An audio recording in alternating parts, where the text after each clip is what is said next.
अनोखा प्रेम के सामने हम शीश झुकाने आए हैं प्रभु। आपके नाम को ऊंचा उठाने हैं प्रभु। हमारे गीतों का विषय आप हैं पिता परमेश्वर, ताकि हम आपसे महिमा करें, आपके नाम को ऊंचा उठाएं, क्योंकि तूने हमें वचन दिया है प्रभु, जो हमारे लिए, तेरा वचन हमारे पाँव के लिए दीपक और मार्ग के लिए उजियाला है, ताकि हम उसमें चले तो हम उसका सहारा मिलता है। जब उस पर विश्वास करते हैं तो हम कभी नहीं भटकने पाएंगे प्रभु, क्योंकि तू हमारा परमेश्वर है, तू हमारे संग संग चलता है प्रभु। हर चुनौती में हमारे संग रहता है प्रभु, हमारे साथ खड़ा होता है, इसलिए हम आपका धन्यवाद देते हैं प्रभु।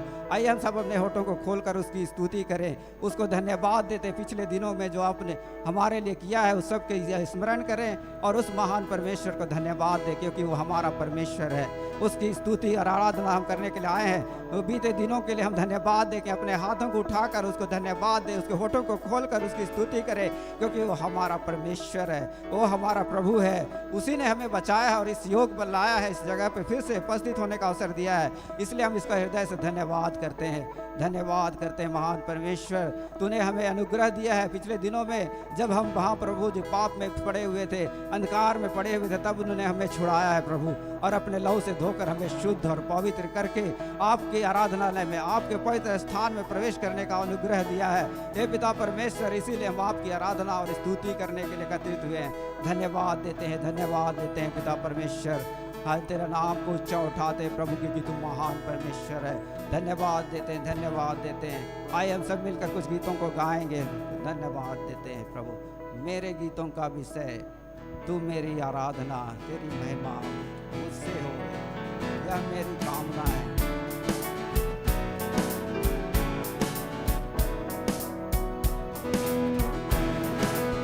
हम सब ताली को बजाकर उसकी आराधना करें, तालियों को बजाकर, हाथ को उठाकर उसकी महिमा करेंगे, होठों को खोलकर उसके गीतों को गाएंगे। वही हमारे गीतों का विषय है, वही उसकी हम आराधना करें, उसके नाम को ऊंचा उठाएं।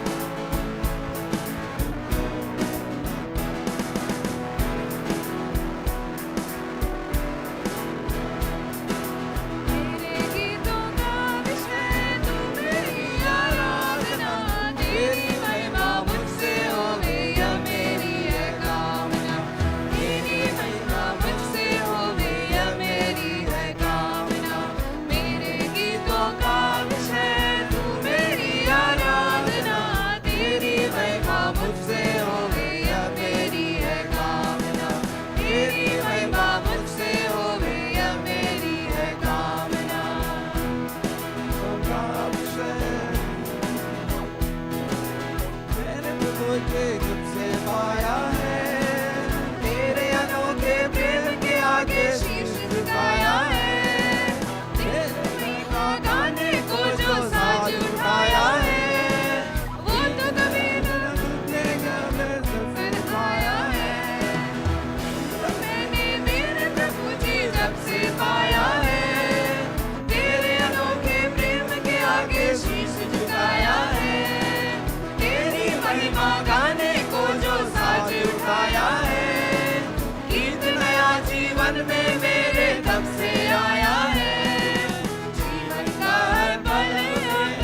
पूरी करें। आपके नाम को ऊंचा उठाएं। तू महान परमेश्वर है। तेरी महिमा मुझसे होवे, यह मेरी है कामना। तेरी महिमा मुझसे होवे, यह मेरी है कामना। तेरी महिमा मुझसे होवे, यह मेरी है कामना। सचमुच बहुत महान परमेश्वर है तू। सचमुच प्रभु तू, हम तेरी इच्छा है प्रभु कि हम तेरी आराधना करें। हमारी भी इच्छा है प्रभु कि हम आपकी इच्छा को पूरी करें और तेरी स्तुति और आराधना करें। हाँ पिता परमेश्वर, आपके चरणों में इसीलिए आए हैं प्रभु, आपके नाम को ऊंचा उठाने के लिए। पिता परमेश्वर, आपका धन्यवाद करते हैं, आपकी स्तुति और बड़ाई करते हैं प्रभु, क्योंकि आपने हमें बचाया है प्रभु। आप हमारा पिता परमेश्वर है, आप हमारा प्रभु हैं। हाँ प्रभु, हम प्रभु सूखी भूमि के समान है प्रभु। हमारे पास कुछ भी आशा नहीं है प्रभु, लेकिन तूने हमें वो आशा दिया है प्रभु। और उस बंजर भूमि में भी तूने हमें आशीष दिया है प्रभु, और हमें फलवंत किया है। हम आपका धन्यवाद करने के लिए आए हैं प्रभु। आइए हम सब अपने होठों को खोलकर उसकी स्तुति करें, उसके नाम को धन्य कहें, क्योंकि वो हमारा पिता परमेश्वर है। उसकी आराधना करें, उसके नाम को ऊंचा उठाएं, क्योंकि वही हमारा परमेश्वर है, जीवन का जल देने वाला प्रभु है। हर परिस्थिति में, चाहे हमारा जीवन सूखा नदी के समान क्यों ना हो, लेकिन वो हमें भरपूर करता है, जीवन का जल से भर देता है। वो आशीषों का सोता है प्रभु की, इसीलिए हम उसकी आराधना करें, उसके नाम को ऊंचा उठाएं। आइए हम सब ताली बजाकर उस कुछ गीतों को गाएंगे। पिता परमेश्वर, तू मेरी आराधना कर।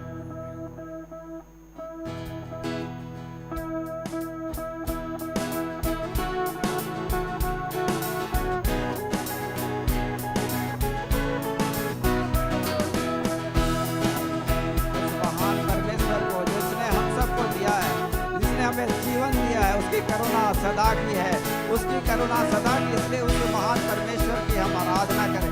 तो ताली को बजाकर उसके सामने, उसके होठों को खोलकर हम उसकी स्तुति करें और कुछ गीतों को गाएंगे। परमेश्वर, मेरा परमेश्वर, तू ही है दाता हमारे जीवन का।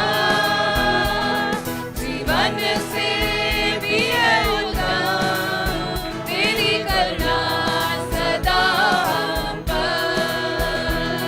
परमेश्वर, पिता परमेश्वर, तू ही है दाता हमारे जीवन का।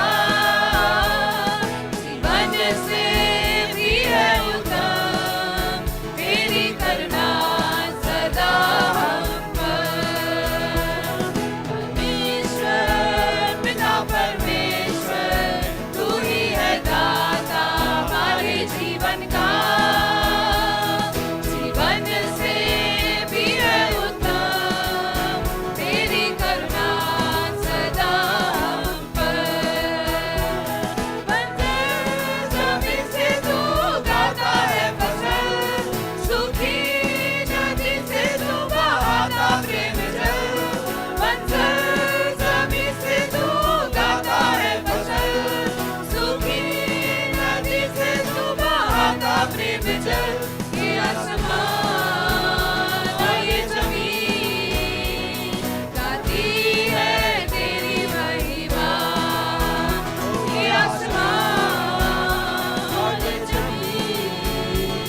हम आपकी स्तुति करें, आपके नाम को ऊंचा उठाएं, क्योंकि तूने जीवन देकर हमें भेजा है। हमें उस प्रभु जी तूने जन्म से पहले ही हमें चुन लिया था, माता के गर्भ से चुनकर इस संसार में ले आया प्रभु, ताकि हम आपकी आराधना करें, आपके नाम को ऊंचा उठाएं। हाँ प्रभु, आपने चुना है प्रभु, हम आपको नहीं, परंतु आपने हमें चुना है और इसलिए लाया है प्रभु कि हम आपकी आराधना करें, आपके नाम को ऊंचा उठाएं। आइए हम सब मिलकर उसके नाम को धन्यवाद दें, क्योंकि वो हमारा परमेश्वर है। उसने हमें चुना है और अपना बेटा और बेटी बनाकर इस संसार में ले आया है और अपने पवित्र आत्मा से भर दिया है। इसीलिए आज हम उसकी आराधना करें। हाँ प्रभु को धन्यवाद दें, ताली बजाकर उसका धन्यवाद करें, क्योंकि वो हमारा परमेश्वर है। उसके नाम को ऊंचा उठाएंगे, क्योंकि उसने हमें जीवन दिया है, उसने हमें लाया है संसार में, ताकि हम उसकी आराधना करें, उसके नाम को धन्य कहें। धन्यवाद देते हैं महान परमेश्वर, तू हमारे मध्य में है, अपनी उपस्थिति को जगह पे दिया है प्रभु, क्योंकि आप हमारा परमेश्वर हैं। आपके नाम को हम ऊंचा उठाते हैं प्रभु, क्योंकि आप महान परमेश्वर हैं। आपने हमें चुनकर इस संसार में भेजा है प्रभु, ताकि हम आपके नाम को ऊंचा उठाएं, अपने स्वरूप में बनाकर हमें दिया है प्रभु, ताकि आपके नाम की हम महिमा करें। धन्यवाद देते हैं, धन्यवाद देते हैं महान परमेश्वर पिता, हम आपके चरणों में आए प्रभु धन्यवाद देने के लिए। सचमुच तू महान है प्रभु, तू महान है, महान परमेश्वर, तेरी आराधना करते हैं, तेरे नाम को ऊंचा उठाने हैं प्रभु। धन्यवाद देते हैं, धन्यवाद देते हैं महान परमेश्वर, तेरे नाम को धन्य करते हैं प्रभु। धन्यवाद।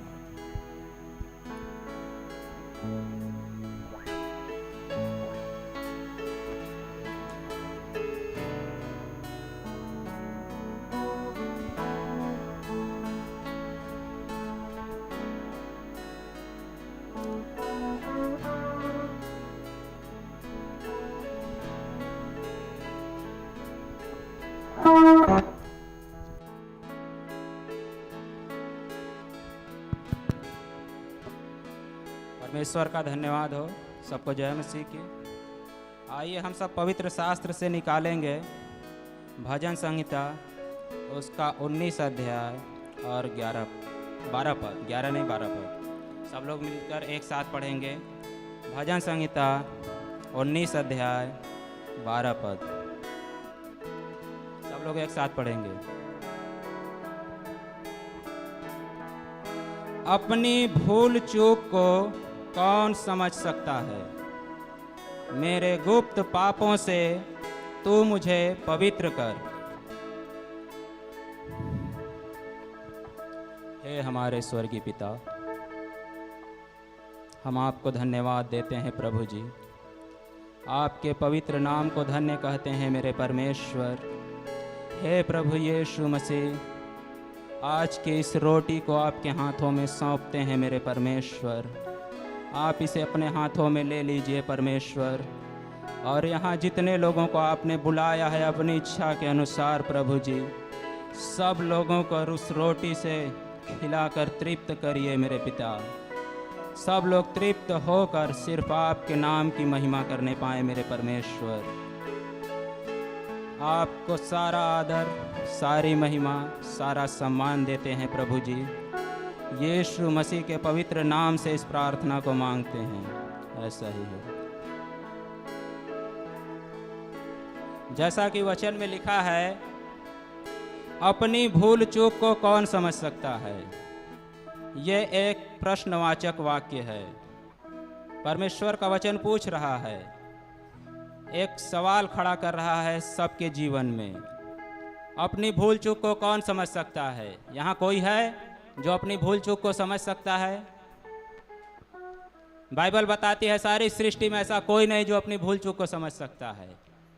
जब तक परमेश्वर उस पर प्रकट न करे कि उसने क्या गलती की है, क्या अपराध किया है, क्या भूल की है, तब तक उसे कोई नहीं समझ सकता।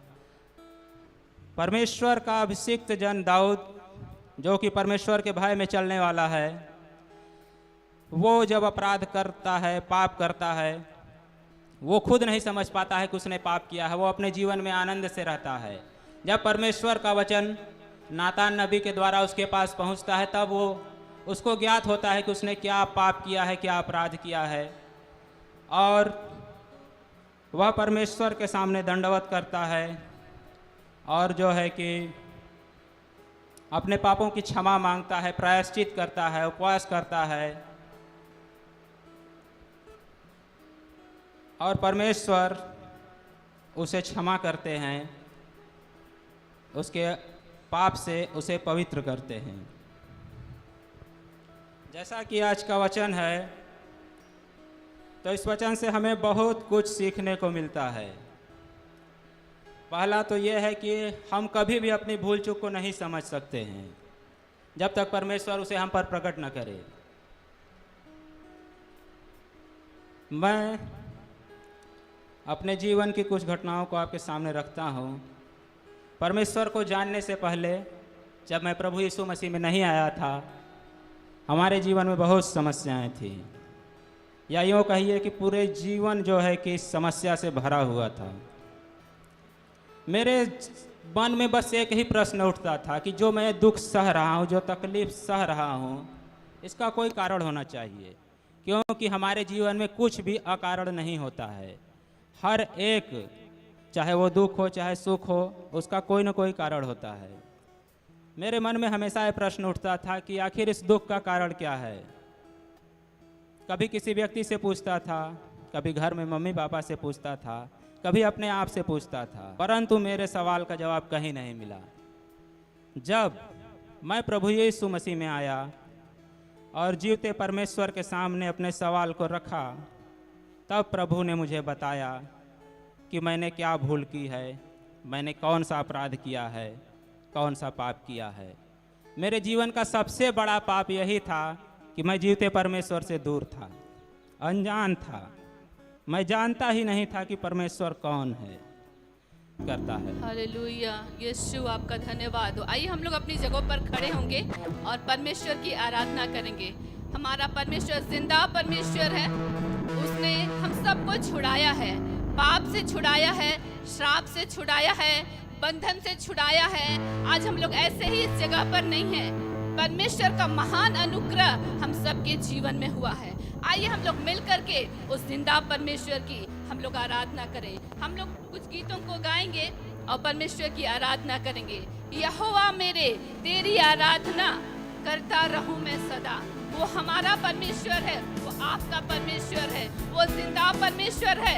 इसीलिए उसने आपको बनाया है, अपने स्वरूप में बनाया है, अपने जैसा बनाया है कि हम उसकी आराधना करें। आइए हम लोग मिल करके अपने होठों को खोल करके इस गीत को गाएंगे और जिंदा परमेश्वर की महिमा करेंगे। बोलेंगे, यहोवा मेरे, तू मेरा परमेश्वर है। तेरी आराधना करेंगे प्रभु, हम तेरी महिमा करेंगे प्रभु, हम जीवन भर तेरी महिमा करेंगे, क्योंकि ये जीवन तेरी अमानत है, ये जीवन तेरा दिया हुआ है प्रभु। इसलिए हम जीवन भर तेरी आराधना करेंगे। हालेलुया,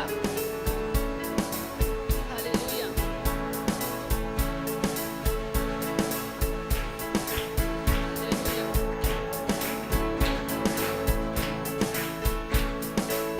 जीवन मेरा तेरी अमानत, राहों में तेरी ये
जीवन के लिए परमेश्वर को धन्यवाद दीजिए।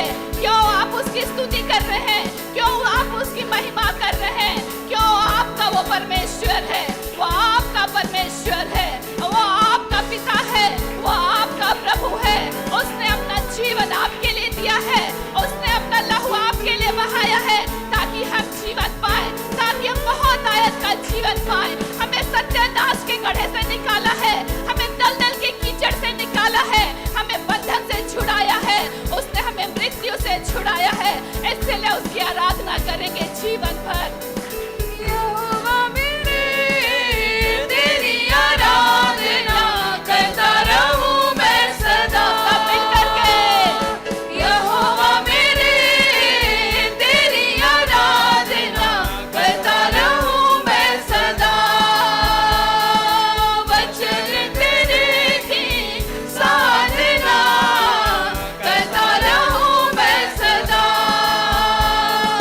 यहोवा मेरे, तेरी आराधना करता रहूं मैं सदा। तेरी सदा आराधना करेंगे। यहोवा तेरी साधना करता रहूं मैं सदा। जीवन मेरा है तेरी अमानत, तेरी ही राहों में ये बीतेगा। जीवन मेरा है तेरी अमानत, तेरी ही राहों में ये बीतेगा। तेरी सब रहमत, तेरी सब शफ़क़त, तेरी वफ़ादारी ना भूलूंगा। तेरी सब रहमत, तेरी सब शफ़क़त, तेरी वफ़ादारी ना भूलूंगा। यहोवा मेरे, तेरी आराधना करता रहूं मैं सदा। वचन तेरे की साधना करता रहूं मैं सदा। यहोवा मेरे, तेरी आराधना करता रहूं मैं सदा।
किया प्रभु, तूने हमें छुड़ाया है प्रभु, इसलिए हम तेरा धन्यवाद करते हैं। धन्यवाद करते हैं प्रभु कि तू महान है प्रभु, हमारे जीवन का स्वामी है प्रभु। तेरा नाम ऊंचा है प्रभु, तेरा नाम महिमा पाए प्रभु, तू तेरी महिमा करते हैं पिता परमेश्वर, तू हमारा प्रभु है। हाँ प्रभु, आइए उसने हमें छुड़ाया है हमारे पापों को, हाँ अपने अपने पापों का स्मरण करें, उसे मान लें क्योंकि हमारा परमेश्वर है। हम उसके सामने मानकर, उसके सारे गुनाहों को मानकर उसके सामने खड़े हो जाएं और उसे पुकारे क्योंकि वो हमारा परमेश्वर है। वो गुनाहों को क्षमा करने में विश्वास योग्य परमेश्वर है, वो हमारे सहारा है प्रभु। इसीलिए हम आपका धन्यवाद करते हैं, धन्यवाद करते हैं प्रभु जी। तू हमारे पापों को छुड़ाया है प्रभु, हमें बचाया है, इसीलिए प्रभु जी तेरा धन्यवाद, धन्यवाद। आप मेरा परमेश्वर है। हाँ आप बोलिए, हाँ हमारा परमेश्वर तू ही है, तू ही ने हमें छुड़ाया है। हम उसके नाम को जाकर, हम उसके तालियों को बजाकर उसकी स्तुति करें, धन्यवाद दे उसको, धन्यवाद दे, ताली बजाकर उसके धन्यवाद करें, धन्यवाद करें। धन्यवाद के साथ स्तुति गाऊंगा, हे यीशु मेरे खुदा। अपने हाथों को परमेश्वर की ओर उठाएंगे और दिल से गाएंगे सब हमारे साथ। धन्यवाद का गीत हम लोग गाएंगे। अपने हाथों को प्रभु की ओर उठाएं।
सच्चा खुदा है प्रभु, तू ही हमारा प्रभु है, तू सच्चाई पे हाँ प्रभु चलने वाला। हाँ प्रभु, तेरे पीछे चलने के लिए हम सच्चाई के साथ चलने वाला बने प्रभु। तू हमारे अनुग्रह करिए प्रभु, दया करिए प्रभु। हाँ तू हमारा जिंदा खुदा है, सच्चा खुदा है। हाँ उसको स्वीकार करे, हाँ एक एक वोट उसका अंगीकार करे, क्योंकि वो हमारा प्रभु है।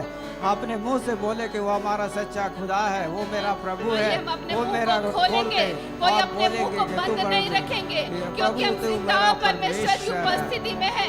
कोई एक दूसरे को नहीं देखेंगे, इधर उधर नहीं देखेंगे। हम किसी से मिलने नहीं आए हैं, हम किसी को देखने नहीं आए हैं, हम अपने जिंदा परमेश्वर से मिलने आए हैं, हम अपने जिंदा परमेश्वर की आराधना करने आए हैं। वो महान परमेश्वर है, वो सामर्थी परमेश्वर है, उसके जैसा कोई है नहीं। आइए हम अपने मुंह को खोलेंगे, धन्यवाद देंगे, धन्यवाद देंगे।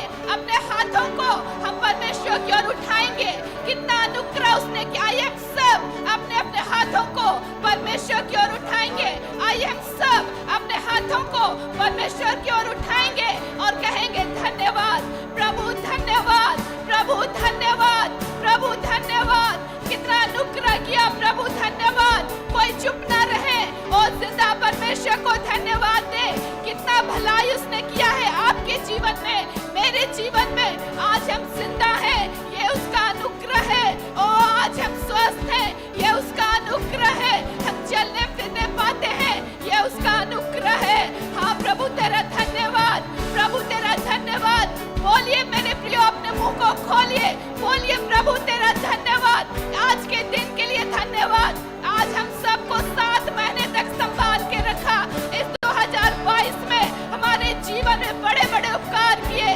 धन्यवाद प्रभु, धन्यवाद प्रभु, धन्यवाद प्रभु, धन्यवाद प्रभु। हम जीवन भर आपको धन्यवाद देंगे, क्योंकि आप मेरा परमेश्वर है, आप महान परमेश्वर है। आपके जैसा कोई है नहीं प्रभु, ना स्वर्ग में, ना पृथ्वी पर, ना मनुष्यों के बीच में, और कोई तेरे जैसा है नहीं प्रभु। जो विनती सुनने वाला है, आंसुओं को पोंछने वाला है, वो गले लगाने वाला परमेश्वर है, जो अनुग्रह करने वाला परमेश्वर है, जो आंसुओं को पोंछता है, वो गले से लगाता है, वो अंधेरे से निकाल के हम सबको उजियाले में लाया है, अनंत मृत्यु से हम सबको छुड़ाया है, अनंत जीवन दिया है। धन्यवाद दे, धन्यवाद दे, धन्यवाद दे अपने परमेश्वर को, धन्यवाद दे, क्योंकि उसके जैसा कोई है नहीं, उसके जैसा कोई है नहीं। हाँ प्रभु, हम तेरे सामने झुकते हैं प्रभु, हम तेरी महिमा करते हैं। यीशु, यीशु, यीशु, धन्यवाद, हालेलुया। आइए ताली बजा के प्रभु को धन्यवाद देंगे। हालेलुया, धन्यवाद प्रभु, धन्यवाद प्रभु, धन्यवाद। यीशु आपको धन्यवाद, यीशु आपको धन्यवाद। महान परमेश्वर आपको धन्यवाद। स्तुति की योग्य प्रभु आपको धन्यवाद, धन्यवाद, धन्यवाद। आदर की योग्य प्रभु आपको धन्यवाद। हमारे मध्य में अद्भुत काम करने वाला परमेश्वर आपको धन्यवाद। हमारे प्रार्थनाओं को सुनने वाले परमेश्वर आपको धन्यवाद, धन्यवाद, धन्यवाद, धन्यवाद, धन्यवाद, धन्यवाद। यीशु धन्यवाद प्रभु, आप जिंदा खुदा है। धन्यवाद प्रभु, हमें बुलाने वाला परमेश्वर है, हमें छुड़ाने वाला परमेश्वर है प्रभु। हालेलुया, धन्यवाद यीशु, धन्यवाद, हालेलुया, धन्यवाद। आइए अपने स्थान पर हम लोग बैठ जाए। बच्चे लोग अपने क्लास पर आप लोग जा सकते हैं।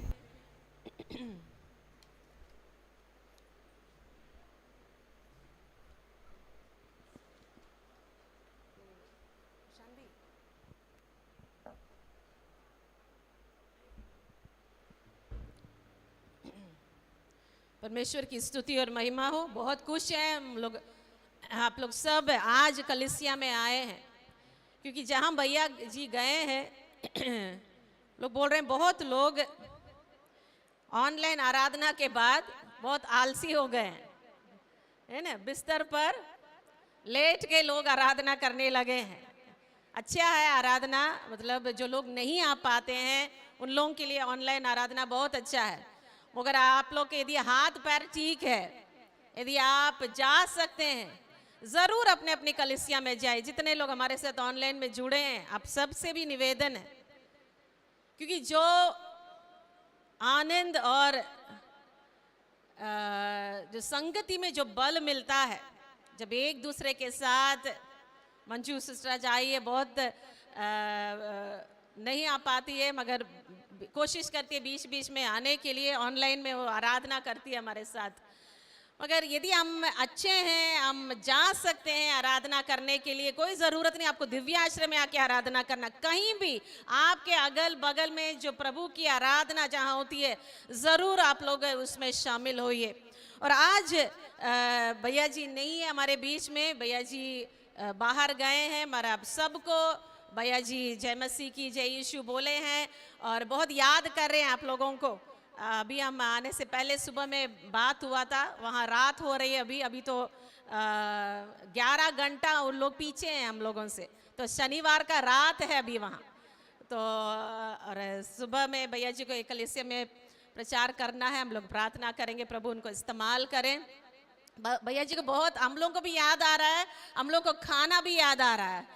तो हम रोज उनसे पूछते हैं नाश्ता में क्या खाएं, नाश्ता में हम लोग पराठा खा रहे हैं, डोसा खा रहे हैं, तो उनसे पूछे क्या खाएं, तो बोले देखना एक सूखा रो बन और बर्गर जो हम लोग KFC में खाए हैं गुलशन, वही हो सुबह भी कर, दिन में पूछते हैं क्या खाएं, बस वही खाएं और तुम बार बार क्यों पूछती हो, है ना। तो बहुत मुश्किल हो जाता है भैया जी के लिए। बाहर जाने से हमारा दाल चावल और आम का अचार, सीमा आम का अचार नहीं मिल पाता है। अगर जल्दी वापस आ जाएंगे भैया, हम लोग लगातार प्रार्थना में याद करें। गुलशन, हम लोग कुछ चीज़ों को आपके लिए दिखाने के लिए लाए हैं। आप पहचान पा रहे हैं ये क्या है? दिख रहा है आप लोग को? पीछे जो लोग हैं, कैमरा भी यदि आप फोकस करेंगे वहाँ यदि दिखाई देगा तो गुलशन, क्योंकि हम लोग ऑनलाइन लोग नहीं देख पाएंगे, है ना। ये क्या है? ये क्या है? टेलीफोन है। जो लोग अभी का ये लोग है जो इस जनरेशन का लोग है, आनंद कभी तुम देखा है ये टेलीफोन है? बहुत मुश्किल है अब आजकल को इस्तेमाल नहीं। एक समय था हम लोग को घुमा घुमा के उसमें नंबर डायल करना था, तो इमरजेंसी है तो उसी में आदमी के प्राण निकल जाता था। जब तक आप डायल करेंगे किसी को बुलाने के लिए, है ना, अब तो एक बटन दबाएंगे आप बात कर सकते हैं। दूसरा जा नहीं रहा गुलशन, ये क्या है? ये क्या है? हमको मालूम है बहुत लोग गेस कर रहे हैं ना, ये क्या है? कितने लोग बोल रहे हैं कैमरा है?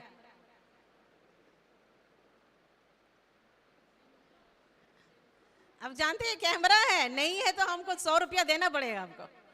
हाँ ये कैमरा है। एक समय ऐसा कैमरा आता था जिससे लोग फोटो खींचते थे, है ना। आजकल तो बहुत आसान हो गया, बस पॉकेट में लेकर हम लोग घूमते हैं सब चीज को, है ना।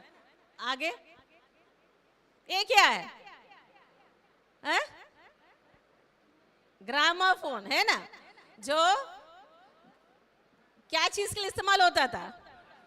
गाना सुनने के लिए। यदि आपको गाना सुनना है तो वहाँ देखिए, वहाँ आपको कैसेट लगाना पड़ेगा, इतना बड़ा सा कैसेट है, वहाँ लगाना पड़ेगा आपको डिस्क को, और जो हैंडल दिया है उसको आपको चलाना पड़ेगा। हमारे घर में था पहले, है ना, तो उसको हम लोग ऐसे चलाकर फिर हम लोग उसमें आवाज ही बड़ी भयंकर आता था। जो वो गा रहा है और वो जो आ रहा आवाज, उसमें बहुत अंतर होता था। अब आजकल हम लोग गाना सुनना है तो क्या करते हैं? फिर वही, है ना, सब समस्या के एक उपाय, है ना, लोग ढूंढ निकाला है। आगे ये क्या है? हाँ, ये कैसेट है। ये भी हम लोग इस्तेमाल करते थे गाना सुनने के लिए, वचन सुनने के लिए।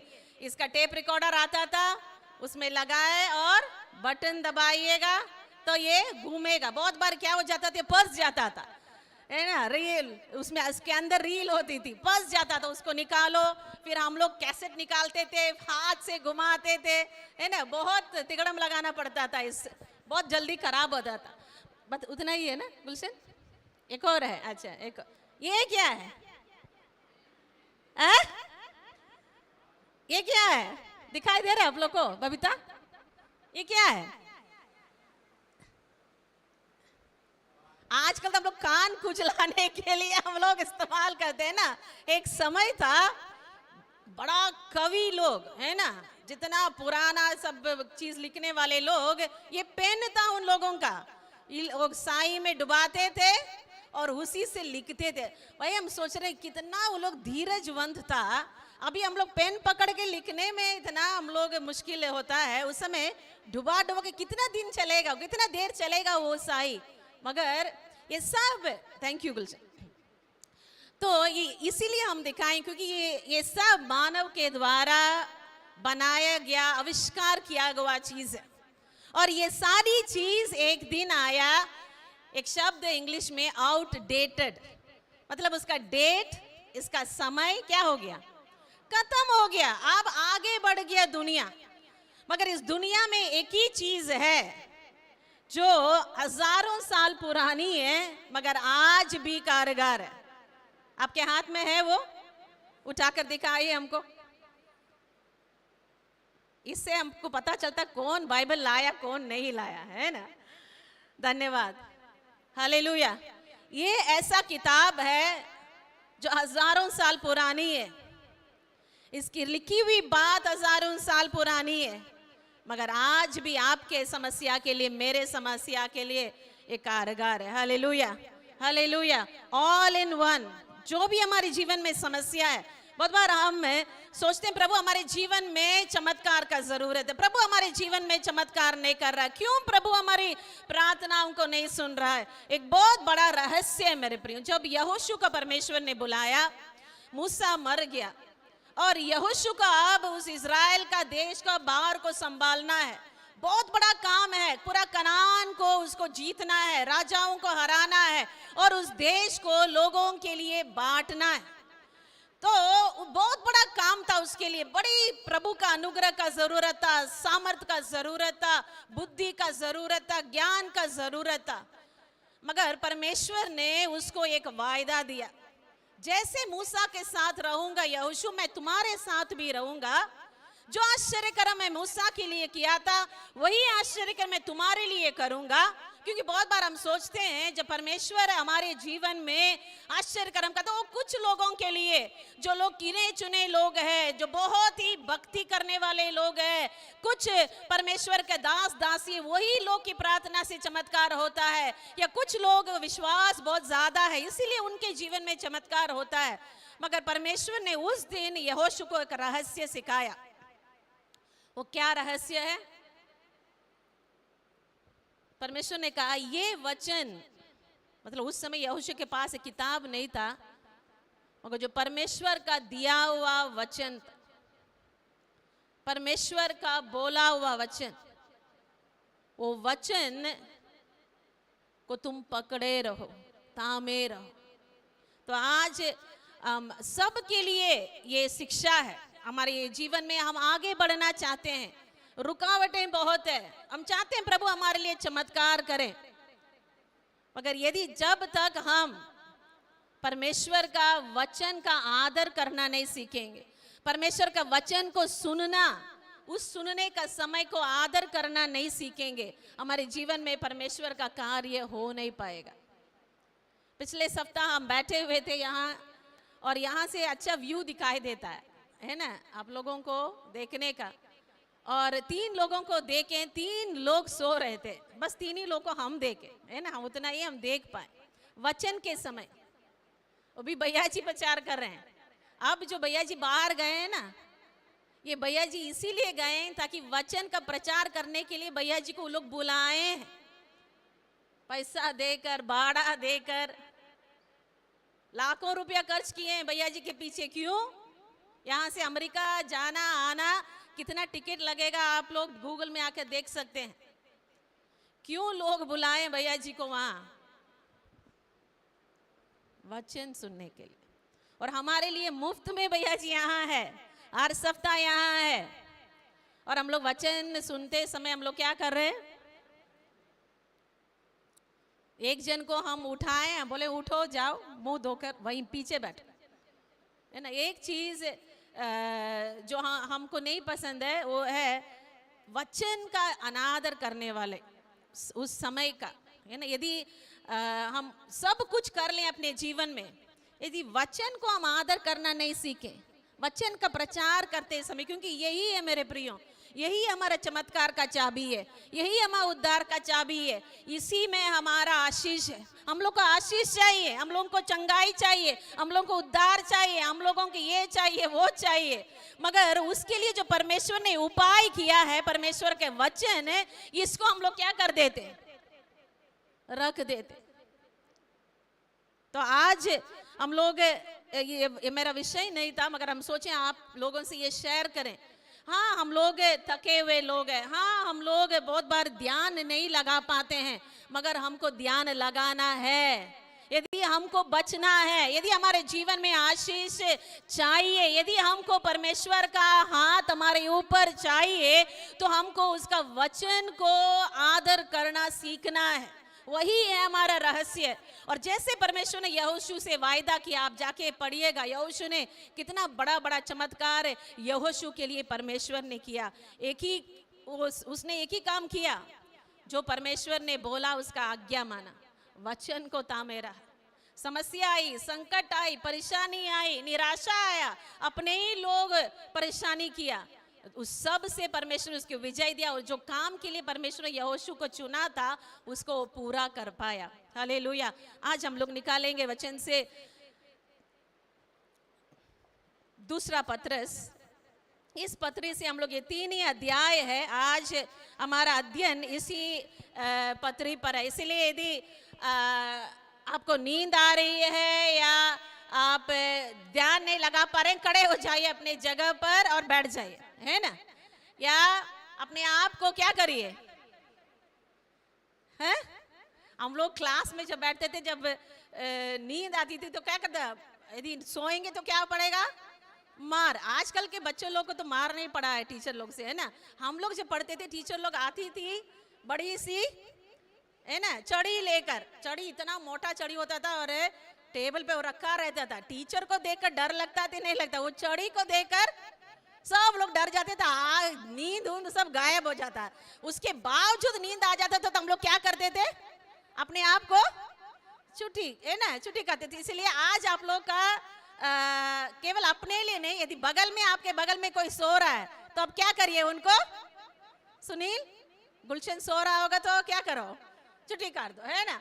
तो आज हम लोग ध्यान देंगे, क्योंकि ये वचन आपके लिए, मेरे लिए जीवन को बचा सकता है, प्राण को बचा सकता है।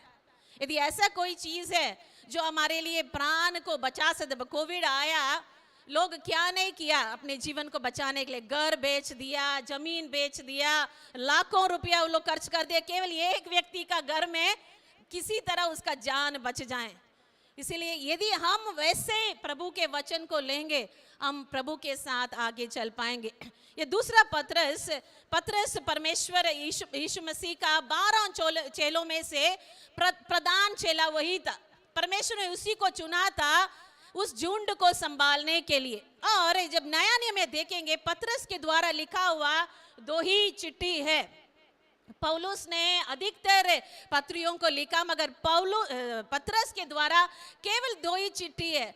हर बार पौलुस पढ़ेंगे उसका पत्रियों को, एक विशेष कलीसिया के लिए लिखा हुआ है। कभी एफिसियों को लिखता है, कभी कुरिन्थियों को लिखता है, कभी गलातियों को लिखता है, कोई समस्या है उसके लिए लिख रहा है। मगर पत्रस का दोनों पत्रियां पढ़ेंगे, वो किसके लिए लिख रहा है।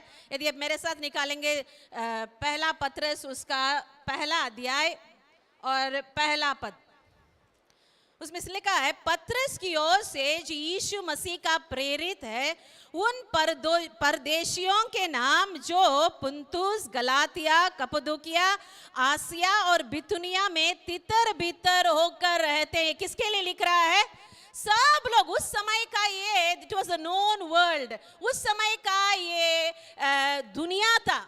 और पत्रस का भोज है केवल एक कलीसिया के लिए नहीं, केवल एक झुंड के लिए नहीं, सब लोग, जितने लोग यीशु मसीह पर विश्वास करने वाले लोग हैं, जहां अलग अलग जगह पर रहते हैं। अब आइए दूसरा पत्रस में पहला पद में लिखा है, शिमोन पतरस की ओर से जो यीशु मसीह का दास और प्रेरित है, उन लोगों के नाम जिन्होंने हमारे परमेश्वर और उद्धारकर्ता यीशु मसीह की धार्मिकता के द्वारा हमारे समान बहुमूल्य विश्वास प्राप्त किया है। ये किसके लिए लिख रहा है ये चिट्ठी?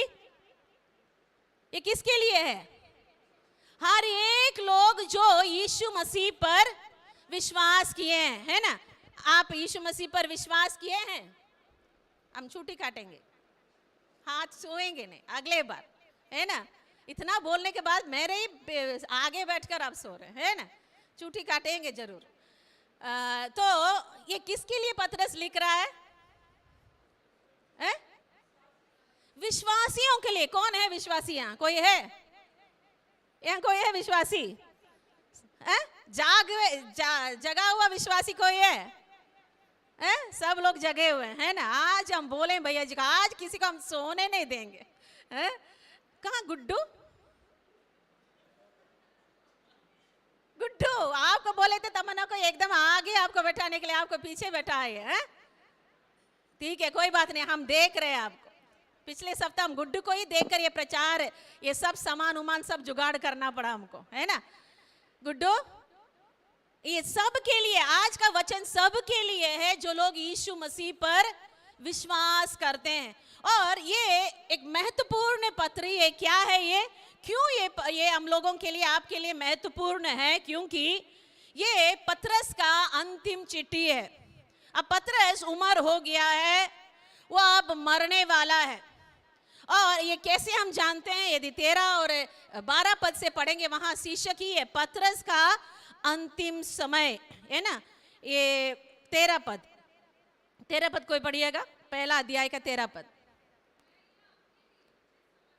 मैं अपने लिए उचित समझता हूं, जब तक मैं इस डेरे में हूं, सुधी दिला, जब तक इस डेरे में हूं, मतलब घर में नहीं, वो अपना शरीर को डेरा बोल रहा। कैसे हम जानेंगे? 14 पद उसमें लिखा है, पढ़िए आगे। हाँ, मेरे डेरे का गिराया जाने वाला समय क्या होने वाला है? शीघ्र आने वाला है। ये बुलडोजर वाला नहीं है ना, जो डेरा को गिराने वाला है, वैसे नहीं है। ये डेरा किसको बोल रहा है? वो शरीर को बोल रहा है।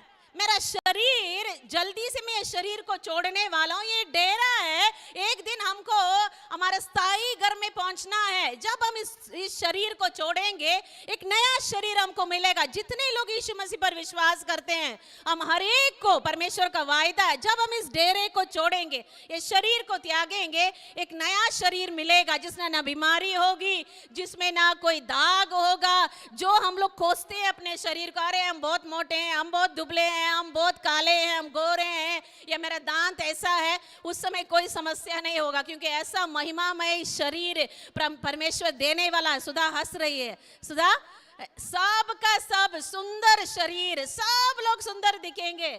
और वो बोल रहा है, मेरा शरीर ये डेरा गिरने वाला है और शीघ्र आ गया वो समय, जैसा कि हमारे प्रभु यीशु मसीह ने मुझ पर प्रकट किया। इसीलिए ये महत्वपूर्ण हो जाता है। मेरे एक बुजुर्ग व्यक्ति है, उसको मालूम हो गया मरने पर। यदि आप पतरस के बारे में जानेंगे वो कैसे मरा, जब ये लिख रहा है, ये AD 65 या 66 है ना, यीशु मसीह के बाद, अभी हम लोग 2022 में है ना, ये 65, हिंदी में क्या बोलेंगे वीरेंद्र? 65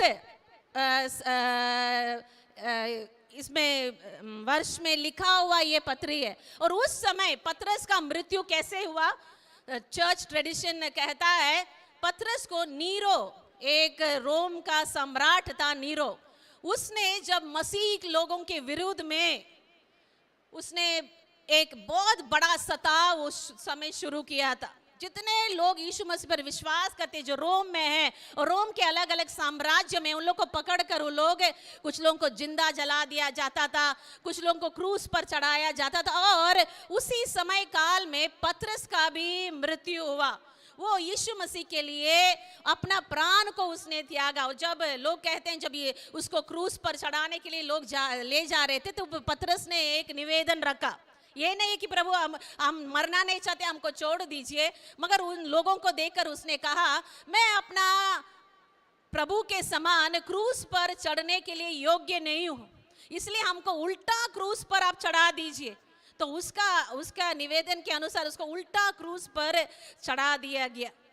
तो उसका मालूम है मेरा मृत्यु सामने आ रही है, उससे पहले हम अपने लोगों के लिए क्या हम बताएं, क्या हम बता सकते हैं। यदि हमारे परिवार में भी यदि कोई व्यक्ति है जो मरने पर है, जो अंतिम उसका जो बोल है वो अपने परिवार के लिए कोई महत्वपूर्ण चीज को बोलेगा, जो चीज उन लोगों को बचा सकता है, जो चीज उन लोगों के लिए आशीष का कारण हो सकता है, जो चीज उन लोगों को आगे जीवन में सहायता कर सकता। ये व्यक्ति जो ये पत्री जो लिख रहा है, ये साधारण व्यक्ति नहीं है मेरे प्रिय, ये यीशु मसीह के साथ साथ जीवन को जीने वाला, एक साथ चलने वाला, 3 साल यीशु मसीह के साथ दिन और रात रहने वाला व्यक्ति था, यीशु मसीह के लिए अपने प्राण को त्यागने वाला व्यक्ति था। ये व्यक्ति आज आप और हमसे क्या कहना चाहता है। ये बहुत ही छोटी ये पत्री है और हम चाहते हैं आप लोग घर जाके इसको जरूर पढ़े। कम से इसमें 60 हमको लग रहा है 60 या 61 वर्सेस है, जल्दी से आप पढ़कर खत्म करेंगे। मगर आज हम लोग 3 बातों को, महत्वपूर्ण बात जो पतरस सब के लिए जो विश्वास करते हैं, रिंकी जो बोलना चाहता है, उसके लिए आज हम क्या करेंगे। 3 पद मेरे लिए कोई पढ़िएगा, पहला अध्याय का 3रा पद।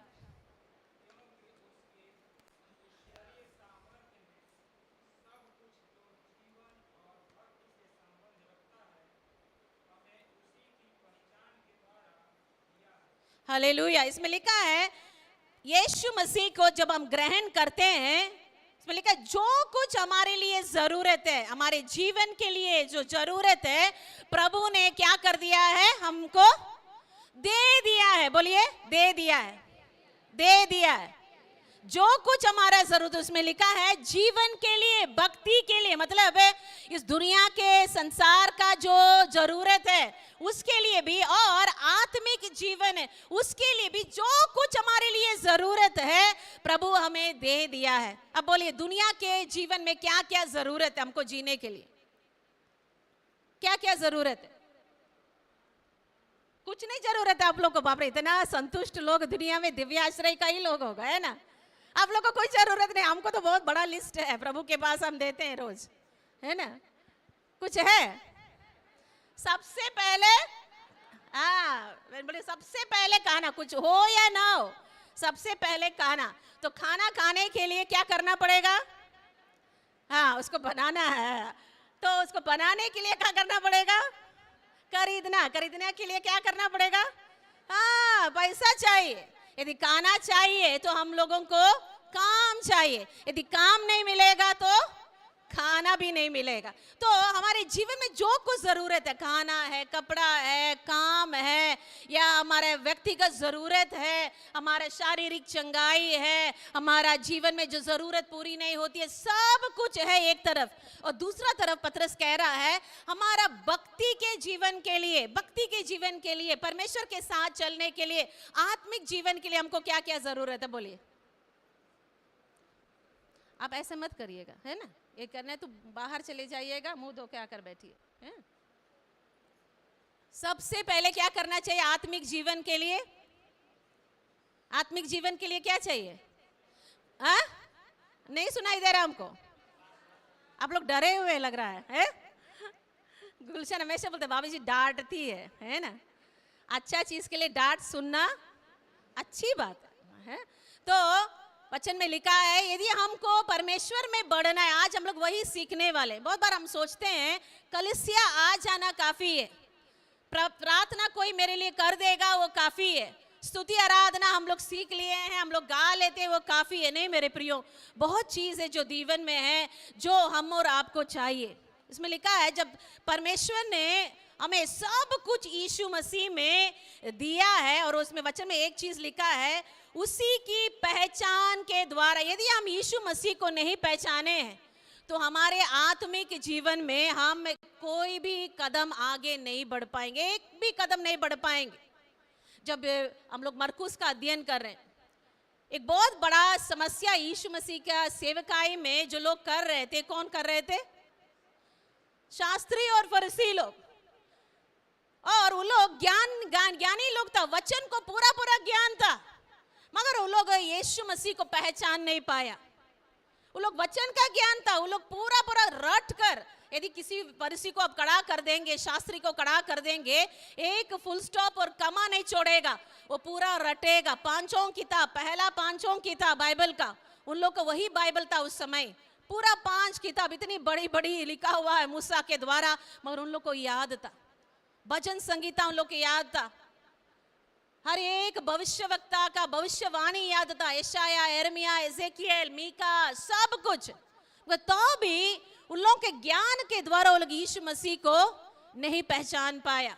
वो लोग अपने मंदिर में उलझा के आराधना वो लोग करता थे। यरूशलेम मंदिर बहुत भव्य मंदिर था, प्रतिदिन वो लोग आराधना, ये हम लोग के समान सप्ताह में एक दिन नहीं, प्रतिदिन सुबह और शाम बलि चढ़ाना है, आराधना करना है।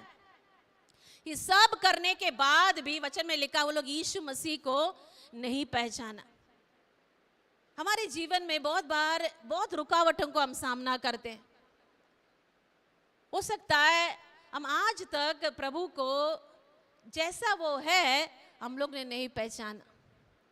बहुत लोगों के लिए यीशु मसीह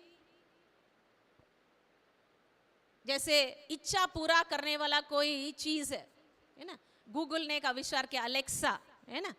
आप एक छोटा सा इतना गोल सा है वो, और उसमें आप कोई भी चीज पूछिए वो बताएगा। बोलेगा अलेक्सा आज बनारस में बारिश होगा कि नहीं होगा, तो वो बताएगा आज नहीं होगा, आज धूप होगा। कोई भी भाषा आप बोलिए वो बोलेगा।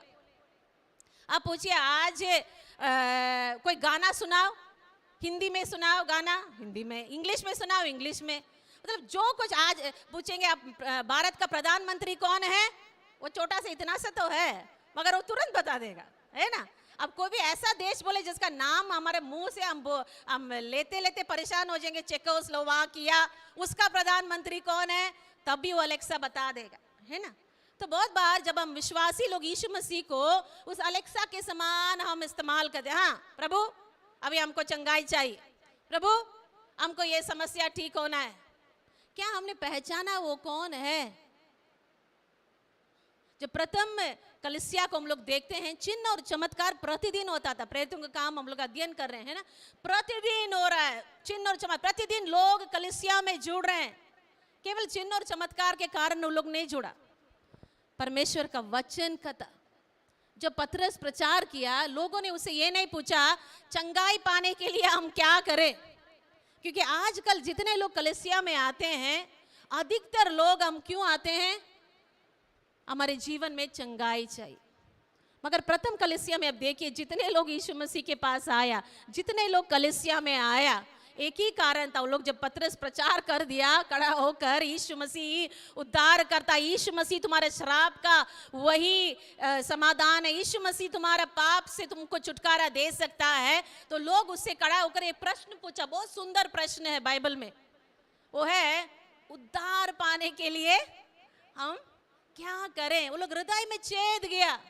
आजकल कलीसिया में लोगों का सुसमाचार ऐसे ही है। आइए, सुसमाचार हम लोग कैसे सुनाते हैं, आइए प्रभु के पास, सब समस्या समाधान हो जाए, आइए प्रभु के पास, आपका बीमारी ठीक हो जाएगा। पर प्रथम कलीसिया में वैसे नहीं सुसमाचार सुनाया। सुसमाचार केवल शारीरिक नहीं है, वही पतरस लिख रहा है, ये डेरा जो है ये गिराया जाएगा। इतना बीमारी है बहन, आपके जो बीमारी है ये गिराया जाएगा, चूटी काटा जाएगा, ये शरीर है। मगर यदि हम आत्मा में प्रभु को नहीं पहचाने, यदि हम प्रभु को नहीं जाने वो परमेश्वर है, तो हमारा और आपका यहाँ आकर बैठना ऐसे ही होगा। हम आएंगे, हाँ आज आराधना हो गया, कैसे हुआ आराधना, बहुत अच्छा हुआ। वचन कैसे हुआ, बहुत बढ़िया वचन भैया जी दिए। जीवन में क्या हुआ, तो वही पतरस बोल रहा है, यदि जब तक हम नहीं पहचानेंगे हम किसके पीछे चल रहे हैं, हमारा आशीषों को हम खो देंगे। चौथा पद में लिखा है, जिसके द्वारा उसने हमें बहुमूल्य और बहुत सी बड़ी प्रतिज्ञा दी है, ताकि इनके द्वारा तुम उस सड़ाहट से छुटकर जो संसार में बुरी अभिलाषाओं से होती है, ईश्वरीय स्वभाव के सहभागी हो जाओ। Hallelujah, hallelujah. परमेश्वर ने हमें एक काम के लिए बुलाया है। बोलिए, परमेश्वर ने एक काम के लिए बुलाया है। ईश्वरीय स्वभाव हमारे अंदर होना है। अब बगल में देके पूछिएगा, आपके अंदर ईश्वरीय स्वभाव है? अब आंख बंद कर लिए, अपने आप से पूछिएगा, तुम्हारे अंदर ईश्वरीय स्वभाव है ना? बंद करिए, आंख बंद करिए, अपने से पूछिएगा। बहुत महत्वपूर्ण सवाल है मेरे प्रिय, कि बहुत बार हम बहुत सवाल पूछते हैं और जो सबसे जरूरी है इसको पूछना भूल जाते। क्या मेरे अंदर प्रभु आपका स्वभाव है, ईश्वरीय स्वभाव है? प्रभु, ये सवाल है मेरे प्रिय। प्रतिदिन आपको, अब आंख खोल लिए, अब छुट्टी नहीं है सोने का, है ना? तो ये प्रतिदिन आपको ये सवाल पूछना है अपने आप से। यदि हमको यीशु मसीह से कुछ पाना है, यदि यीशु मसीह से हमको छुटकारा मिलना है, आशीष मिलना है, हमारी प्रार्थनाओं को प्रभु सुनना है, तो आपको और हमारे अंदर ईश्वरीय स्वभाव होना है। इसीलिए हम लोग वचन प्रचार करते हैं, इसीलिए हम लोग परमेश्वर का सुसमाचार को सुनाते हैं। गोवर्धन, हम याद करते हैं जिस दिन हम लोग पहली बार गोवर्धन के घर गए, हम उसको कभी नहीं भूल पाएंगे। इसलिए गोवर्धन, उसके परिवार के लिए हम लोग निरंतर प्रार्थना करते हैं। हमारे जीवन में एक बहुत बड़ा घटना हुआ, उसके बाद, उस दिन के बाद, उस बहुत बड़ा दुख में हमको जाना पड़ा, क्योंकि कुछ चीज को हमने खोया है। इसलिए जब जब हम गोवर्धन को देखते हैं, बस वही हम प्रार्थना करते, प्रभु जो दुख हम लोग ने उठाया है वो व्यर्थ में न जाए, जो चीज को हम लोग ने खोया है वो व्यर्थ में न जाए, इसको विश्वास में रखिए प्रभु। ये लोग पहचाने अपने अंदर ईश्वरीय स्वभाव इन लोगों के अंदर होना है, परमेश्वर का महिमा होना है। हम लोग इसीलिए सुसमाचार आपके लिए प्रचार करते हैं, ताकि हम हर एक मिलकर प्रभु का उस ईश्वरीय स्वभाव को इस दुनिया को दिखाएं। क्यों हमको ईश्वरीय स्वभाव होना? यदि आप उस पूरा अध्याय को पढ़ेंगे, हमारे पास आज समय नहीं है, यदि आप पूरा अध्याय को पढ़ेंगे, परमेश्वर, उसमें वचन में लिखा है, परमेश्वर ने हमें बुलाया है। तीसरा पद का अंतिम शब्द है, परमेश्वर ने हमें बुलाया। ऐसे नहीं बुलाया, जो पीला शर्ट पहना है, हाँ वो आ जाओ, पीला टी शर्ट जो पहना है वो आ जाओ। जब यीशु मसीह बुलाता है, वैसे नहीं, लाल साड़ी पहनी है वो आ जाओ इधर। यीशु मसीह ऐसे नहीं बुलाता है। वचन में लिखा, यीशु मसीह जो बुलाता है, आपका नाम लेगा, जीत आओ मेरे पास, चंदा आओ मेरे पास। यीशु मसीह ऐसे बुलाता है। एक झुंड में हम लोग थे जी, वचन पढ़ेंगे क्या चीज यीशु मसीह हमको बुलाया, पूरा का पूरा नया नियम भरा हुआ है। इफिसियों को 2 अध्याय में पौलुस लिखता है, हम लोग मरे हुए थे, पाप में थे, मगर यीशु मसीह ने हमको जिलाया। कुलुसियों में हम लोग पढ़ते हैं, पहला अध्याय 10 पद, यार कोई पढ़िएगा उसको, कुलुसियों उसका पहला अध्याय 10 पद। क्या चीज से प्रभु ने हमको छुड़ाया, क्या चीज से प्रभु ने हमको बुलाया?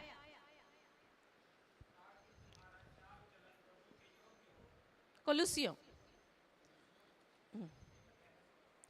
13 पद, सॉरी, उसी ने हमें क्या चीज से? अंधकार के वश से, हाँ, छुड़ाकर अपने प्रिय पुत्र के राज्य में क्या किया? गुड्डू आइए, इधर आइए गुड्डू।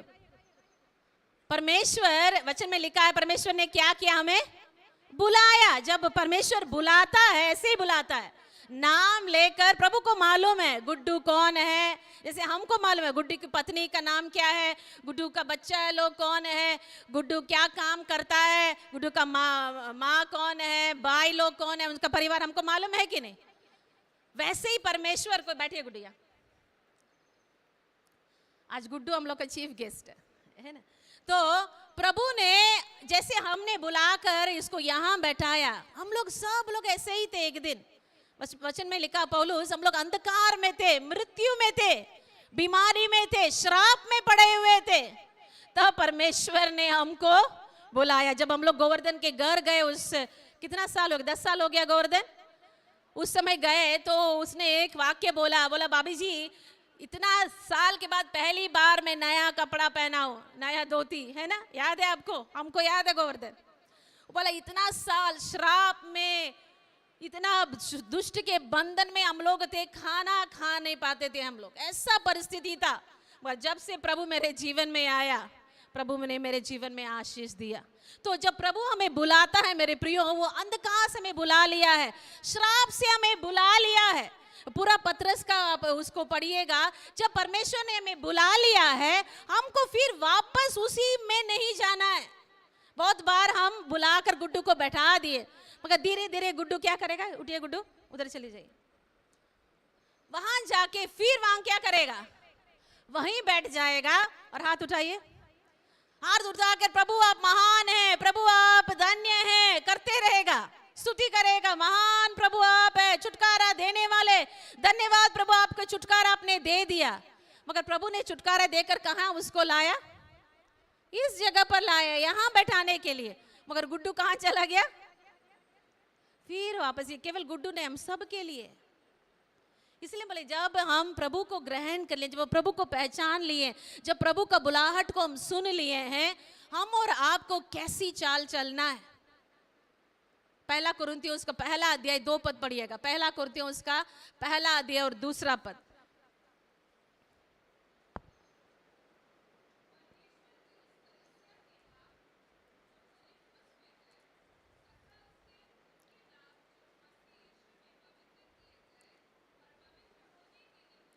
हालेलुया। इसमें लिखा है उस विश्वासियों के नाम जिसको परमेश्वर ने क्या होने के लिए बुलाया है? पवित्र। जितना गाना हम लोग आज गाएं, जो भजन वीरेंद्र ने पढ़ा हमारे लिए, एक ही मकसद था मेरे प्रेम, परमेश्वर को, आपको और हमको बुलाने के लिए, हमको क्या करने के लिए? पवित्र करने के लिए। पवित्र करने का मतलब ये नहीं है हम हर एक पाप से, मतलब जो हम कभी पाप करेंगे ही नहीं, मगर परमेश्वर हमारे पाप के लिए क्रूस पर मर गया, हमारे पाप का जो दंड है उसने सह लिया।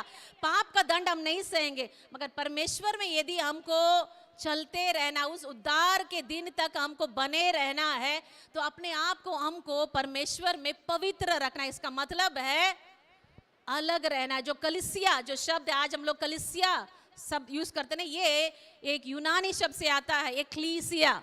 एक्लीसिया का मतलब है कॉल्ड आउट। जितने लोग आप लोग कलीसिया में हैं, प्रभु ने हमारे को अंधकार से अलग कर लिया है। जैसे हम लोग कलीसियों 1 अध्याय 13 पद में पढ़ो, उसने हमें उस अंधकार के, उस बुरे संसार से परमेश्वर ने हमें बुला लिया है, ताकि हम परमेश्वर के लिए रहें, परमेश्वर के लिए जिए। क्यों ये जीना महत्वपूर्ण है? यदि आप पूछेंगे नहीं कोई बात नहीं, हम गुड्डू के समान, हाँ प्रभु तो हमको छू लिया है, फिर हम वैसे ही काम करते रहेंगे जो हम काम कर रहे थे। केवल संडे के दिन हम आ जाएंगे, आराधना करेंगे, उसके बाद ना बाइबल है, ना आराधना है, ना स्तुति है, ना घर में प्रार्थना है, फिर आ जाएंगे संडे को, बोलेंगे प्रभु धन्यवाद, स्तुति गाते हैं प्रभु। ऐसे ही जीवन करते रहेंगे तो क्या होगा? दूसरा अध्याय देखिएगा, दूसरा अध्याय में 7 पद, पत्रस पहला, दूसरा पत्रस का दूसरा अध्याय, सॉरी 9 पद, उसमें इस प्रकार का लिखा है, तो प्रभु भक्तों को परीक्षा में से निकाल लेना और अधर्मियों को न्याय के दिन तक दंड की दशा में रखना भी जानता है। ये दूसरा पूरा अध्याय पढ़िएगा, ये परमेश्वर का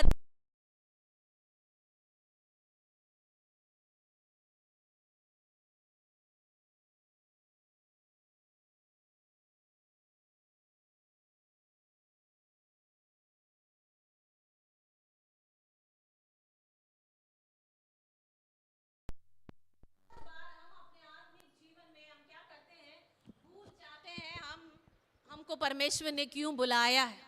का परमेश्वर में पवित्र होने के लिए बुलाया है, उसके लिए अलग जीवन जीने के लिए बुलाया है। जैसे ये संसार सोचता है वैसे सोचने के लिए नहीं, जैसे ये संसार चलता है वैसे चलने के लिए नहीं, जैसे ये संसार कार्य करता है वैसे कार्य करने के लिए नहीं, मगर प्रभु ने हमें अलग जीवन जीने के लिए बुलाया है, पवित्र जीवन जीने के लिए बुलाया है, प्रभु के नाम के लिए जीने के लिए बुलाया है। नहीं, आप यदि हम लापरवाही करेंगे, क्योंकि पत्रस ऐसा ही था, जोशीला था, मगर बहुत लापरवाही विश्वासी था वो।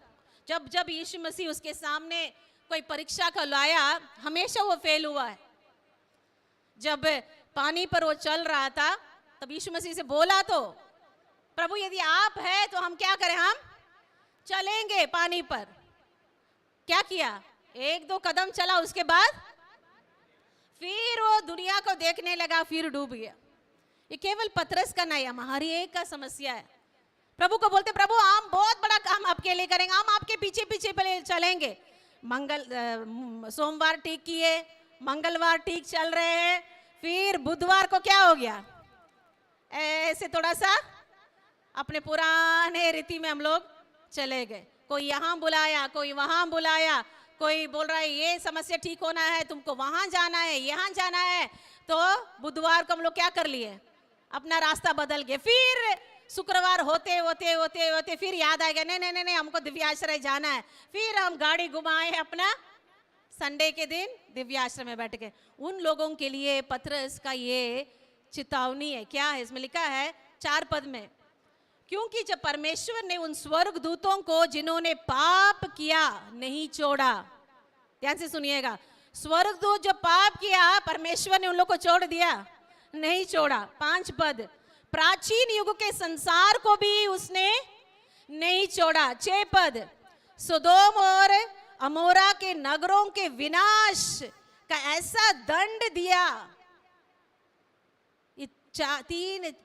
4, 5, 6 तीनों पद परमेश्वर का दंड के बारे में। वचन उसका 75, यदि आप पढ़ेंगे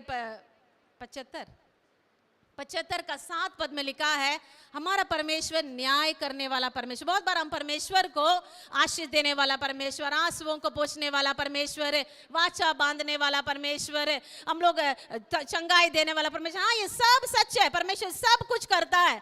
मगर एक गुण है परमेश्वर का जिसको कलीसिया में हम लोग बहुत कम प्रचार करते हैं, वो है परमेश्वर न्याय करने वाला परमेश्वर।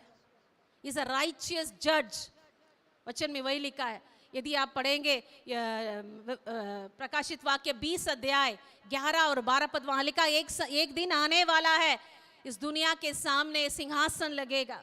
जितने लोग हैं, छोटे बड़े, जितने ऊंचे पद वाले हैं, छोटे लोग, सब लोग उस सिंहासन के सामने खड़े होंगे और अपना अपना कार्य का हम परमेश्वर के सामने जवाब देंगे।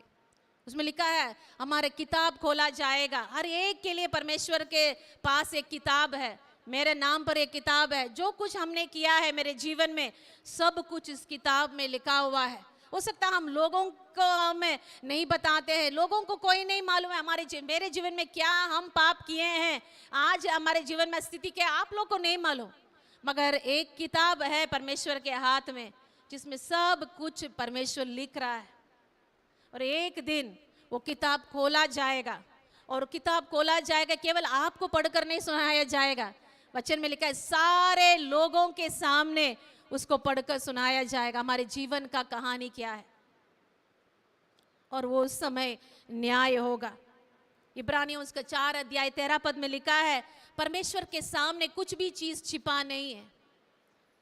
रोमियो उसका 2 अध्याय 16 पद में लिखा है परमेश्वर हर एक मनुष्य का हृदय के उठने वाले विचार को जांचने वाला परमेश्वर है, वो न्यायी परमेश्वर है। मेरे प्रियो, जब हम पाप करेंगे परमेश्वर हमें अपना न्याय के अनुसार हमें दंड देगा। यदि हम परमेश्वर के उस पवित्र बुलाहट में हम बने रहेंगे, परमेश्वर के बाहे में चलते रहेंगे, परमेश्वर का वायदा है उन लोगों के लिए, इसमें लिखा 9 पद में, अपने भक्तों को, अपने ऊपर भक्ति करने वाले लोगों को परमेश्वर छुड़ाएगा, बचाएगा। क्यों परमेश्वर न्याय करेगा मालूम? 3 अध्याय में आप पढ़ेंगे, वहां एक और बात लिखा है जो हम हर एक के लिए वास्तविकता, एक दिन वो होने वाला है। वो क्या है? 3 अध्याय 10 पद, उसमें लिखा है परंतु प्रभु का दिन चोर के समान आ जाएगा। यीशु मसीह दोबारा आने वाला, कितने लोग जानते हैं इस बात को? यीशु मसीह दोबारा आने वाला है। प्रथम बार यीशु मसीह आया मानव बनकर हमारे पाप के लिए, आपके पाप के लिए मरने के लिए, मगर दूसरे बार वो आने वाला है इस दुनिया का न्याय करने के लिए, राजा दी राजा बनकर वो बादलों पर आएगा। और उस दिन वचन में लिखा है चोर जैसे आता है, हम लोगों को नहीं मालूम कब आएगा, वैसे ही होने वाला है। क्या हम तैयार हैं यीशु मसीह के आने के लिए? अच्छा में लिखा, हर एक घुटना झुकेगा, हर एक जीभ अंगीकार करेगा, हर एक आंख उसको देखेगा जब यीशु मसीह बादलों पर आएगा। यीशु मसीह आने वाला है मेरे प्रियो। यदि हमारे जीवन प्रभु के सामने दिखाने के लिए लायक नहीं है, हाँ हम उद्धार पाए हुए लोग हैं, प्रभु ने हमारे पास सारे पापों को क्रूस पर लेकर मर गया, मगर यदि आज भी हम उस पाप में, पुराने जीवन में अपने समय को बिता रहे हैं, हम और आपको जागने का जरूरत है। आइए अपने आंखों को बंद करें, प्रभु को बोले, प्रभु हमें क्षमा करिए। प्रभु यदि हमारे जीवन आपके बुलाहट के अनुसार नहीं है, हमारे पापों से हमें शुद्ध करिए प्रभु। हालेलुया। ये समय है मैं प्रियो प्रार्थना का, प्रभु से अपने जीवन को समर्पण करिए, वो आने वाला है।